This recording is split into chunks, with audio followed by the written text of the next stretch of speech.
منها يا دكتور متين جمعة بسبوري جوري جوهو وقركي هروها دكتورة لمجمع أمريكية طبي لهوليري دكتور بخيراتي خير دار خازم دسبيكي في ببرسم وكا كسكي بسبوري نفسي اف نخوشي اف فيروس دس جو دس بيدك يعني جو درا بدن مروف دس بيدك وقتا درباز دبه بيفليد درباز بيا دوريات جعفر دمينت قركيده چند روجا لي نوك انفلونزا عادي قركي بيشينه يا نوك جراثيمي نورمال قركي بيشينن كيراويني بيتر لسر سينجي دات كيف سينجي ودس بيت كي طنق نفسي قالكي زور شي دبه وتا حرارتك زيادة دقيقة شخاصي حرارة تقريبا دقيقة حتى نهو نيف حتى تشلي وبزحمتي تيخواري واش اوي مثلا نخوش وي تشاو بزانه بكو اف انفلونزا يا يانجي اف كورونا يا بله فرقاوي فرقين سركتنا وبراوندا تشنا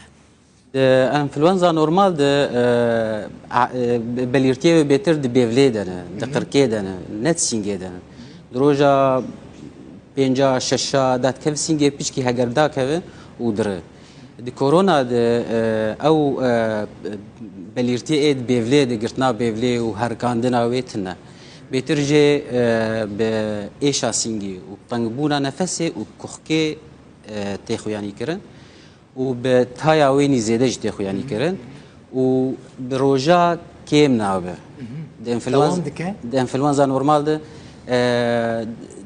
داویاوی هفت روزن يعني دروجا چارا د کم دکه پنجا بهتر کم دکه حتی روزا هفته خلاص به د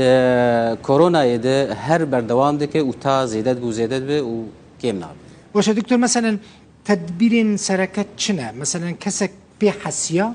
كو افتشتين يعني اف يعني اشارتين كنت تبي نشاني كنت تبيجي اگر الجمي كسكي دركت دفي تشبكه اگر دوري دكتور بو بيتر جي هشيار بج نفس اخوره يعني نفس اخو بلكي هجر او نكار نفس تزان به هزرا مروتي دانوستندن ايوي بهزر جرك او تمرين نفسي تشيك تمرين نفسي جي بخورتي ونفس اخو بكشي حطاك كاربه ودرخينا حطاقة يعني كارب كور بكشينا نفسه كور بكشينا وكور برده أبو بهلق أو قصباتنا فبن جهاف ونفسها بيتر هروبي افتنك دكا نفسي يعني قصباتا ضغطة نفسك شاندون وبردان جراند با يعني زحمتي بلي جراند با طنق دبا نفسها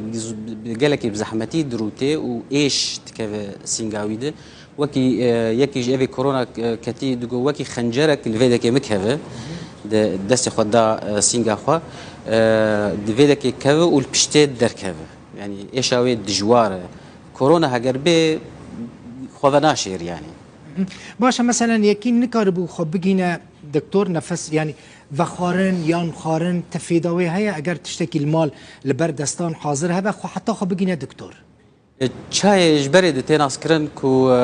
د گونده دور د یک جوانا برب ویکه تربو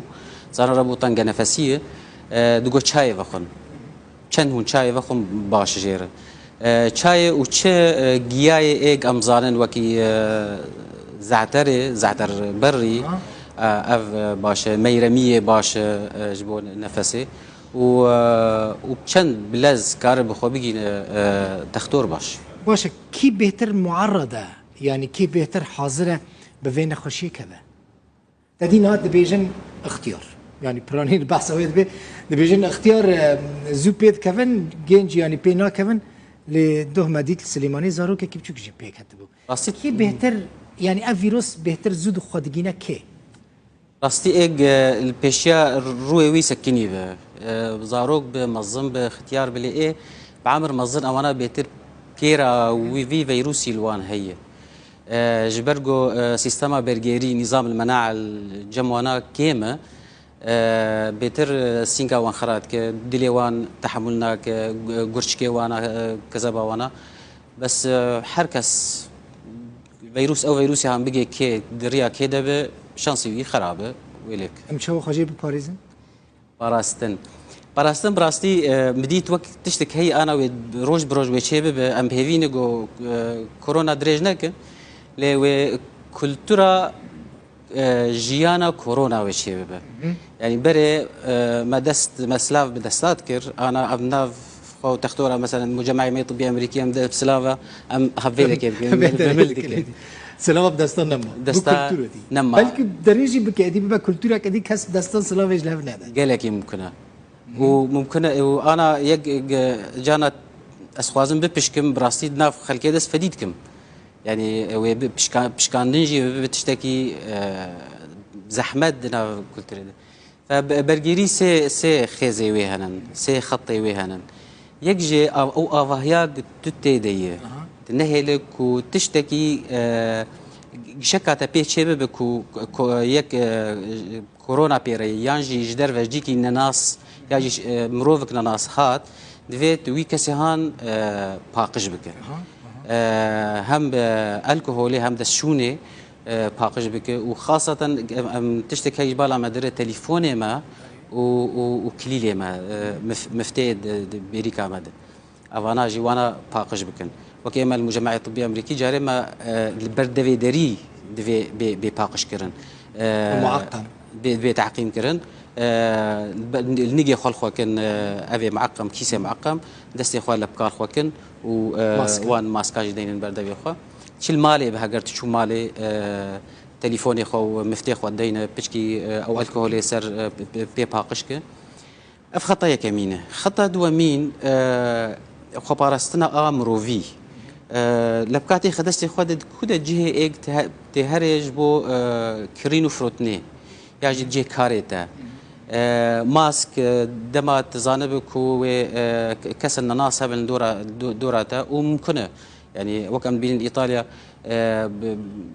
dît wek tiranêstan din bes wat teqiya û em bînin mirinê wan ji sînê bêtir e فدوی ام گل کی شوکی جدی ام بسین و مثلا آپاقش بونه ماسک و لپک و حتی اگر مروزانه بگل کی خطر جی برچاو کاجی تشنادین برچاو خوش بو در باسنه دکتور گل کی سپاس و هیوی دکم اف کرونا دی نزی زیده نزی کی منبه دکتور متین جمعه سپوری گوری گهو و قرکی میوانیم بوی گل کی سپاس